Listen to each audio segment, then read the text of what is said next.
रामू एक छोटा सा किसान था। उसके पास जमीन बहुत कम थी, लेकिन सपने बहुत बड़े थे। हर सुबह सूरज निकलने से पहले वह खेत में पहुंच जाता।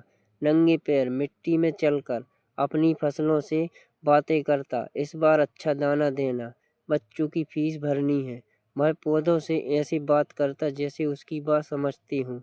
उसकी पत्नी सीता पुराने कपड़ों में ही खुश रहना जानती थी। कभी शिकायत नहीं की। बस हर दिन एक ही सवाल, आज कुछ बिकेगा। लेकिन उस साल किस्मत रूठ गई। बारिश समय पर नहीं हुई, कर्ज बढ़ता गया और साहूकार रोज दरवाजे पर आकर ताना मारता। किसान हो लेकिन पेट भर अनाज भी नहीं। एक दिन रामू का बेटा स्कूल से रोते हुए आया। मास्टर ने कहा, फीस नहीं तो कल से स्कूल मत आना। रामू चुप रहा। उस रात रामू ने खाना नहीं खाया। खेत के कोने में बैठकर बस आसमान देखता रहा। अगली सुबह वह फिर खेत गया। सूखी जमीन को देखकर बोला, माँ बस एक मौका दे दो। कुछ हफ्तों बाद अचानक बारिश हुई। मिट्टी फिर से जिंदा हो गई।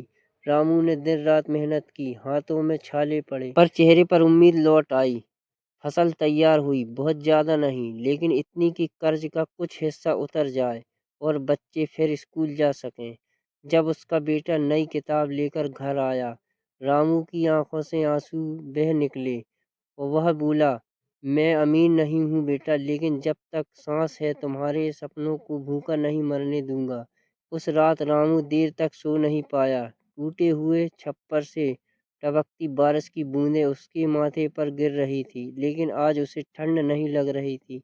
वह सोच रहा था, शायद भगवान गरीब की परीक्षा देर से लेते हैं, पर खाली हाथ नहीं लौटाते।